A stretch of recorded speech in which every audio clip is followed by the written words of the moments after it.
ನೋಡಿ, ಇವತ್ತು ಪಕ್ಷ ಈಗಾಗಲೇ ಅವ್ರ ವಿರುದ್ಧ ಪಾದಯಾತ್ರೆ ಮಾಡೋದಾಯಿತು. ನೋಡಿ, ಫಸ್ಟು ನಾಗೇಂದ್ರ ಯಾವ ತಪ್ಪು ಮಾಡಿಲ್ಲ ಅಂತಂದರು. ನಾಗೇಂದ್ರ ರಾಜೀನಾಮೆ ತೊಗೊಂಡ್ರು, ಅವರು ಜೈಲಿಗೆ ಹೋದರು.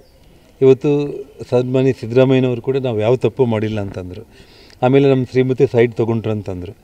62 ಕೋಟಿ ಕ್ಯಾಶ್ ಕೊಟ್ಬಿಟ್ರೆ ವಾಪಸ್ ಕೊಡ್ತೀನಿ ಅಂತಂದರು. ಇವತ್ತು ಮತ್ತೆ ಸೈಟ್ ವಾಪಸ್ ಕೊಡ್ತಾ ಇದ್ದಾರೆ. ಇದೆಲ್ಲವೂ ಕೂಡ ಭಾರತೀಯ ಜನತಾ ಪಕ್ಷ ಮೈಸೂರಿಗೆ ಮಾಡಿರೋ ಪಾದಯಾತ್ರೆದ ಫಲ. ಹಾಗಾಗಿ ಪ್ರತ್ಯೇಕವಾಗಿ ಮತ್ತೆ ನಾನು ಮಾಡೋ ಅವಶ್ಯಕತೆ ಇಲ್ಲ. ಸಿದ್ದರಾಮಯ್ಯ ಅವರು ಯಾವಾಗಲೂ ನೈತಿಕತೆ ಬಗ್ಗೆ ಮಾತಾಡ್ತಾರೆ, ಅವ್ರಿಗೆ ಸ್ಥಾನ ಕಮ್ಮಿ ಬೇಕಂದಾಗ ಈಗ ಯಾಕೆ ನೈತಿಕತೆ ಬರ್ತಾ ಇಲ್ಲ ಅಂತ ಸರ್?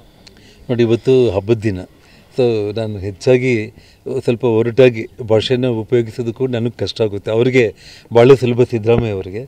ಸೊ ಮುಂದೆ ಇನ್ನೂ ಮಾತಾಡ್ತೀನಿ. ನಾನು ನೈತಿಕತೆ ಅನ್ನೋದು ಅವ್ರಿಗಿಲ್ಲ, ಅಷ್ಟು ಮಾತ್ರ ಹೇಳಬಲ್ಲೆ ನಾನು ಅಷ್ಟೇ. ಸರ್, ಗಂಗಾವತಿ ಜಯಂತಿಗೆ ಏನು ಹೇಳ್ತಾರೆ? ಮತ್ತು ಬಳ್ಳಾರಿ ಜನರಿಗೆ ಒಂದು ತಪ್ಪು ಮೆಸೇಜ್, ಅವರೇ ಬಳ್ಳಾರಿಗಿರ್ತಾರೆ. ನೋಡಿ, ನಾನು ಮುಖಂಡವರೇ, ಚುನಾವಣೆ ಮುಂಚೆ ಕೂಡ ನಾನು ಇಲ್ಲಿಗೆ ಬಂದು ಗಂಗಾವತಿಯಲ್ಲಿ ಚುನಾವಣೆ ಪ್ರಚಾರ ಮಾಡೋ ಸಂದರ್ಭದಲ್ಲೇ ಎದುರಾಳಿಗಳೆಲ್ಲರೂ ಕೂಡ ಒಂದೇ ಮಾತನ್ನು ಹೇಳಿದರು.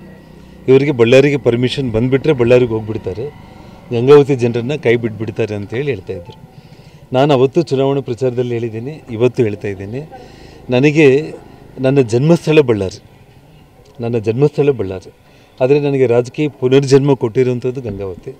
ಹಾಗಾಗಿ ಗಂಗಾವತಿ ವಿಧಾನಸಭಾ ಕ್ಷೇತ್ರದ ಜನರನ್ನು ನನ್ನ ಕೊನೆಯ ಉಸಿರಿರೋವರೆಗೂ ಕೂಡ ನಾನು ಯಾವತ್ತೂ ಕೂಡ ಕೈ ಬಿಡೋ ಪ್ರಶ್ನೆಯೇ ಇಲ್ಲ.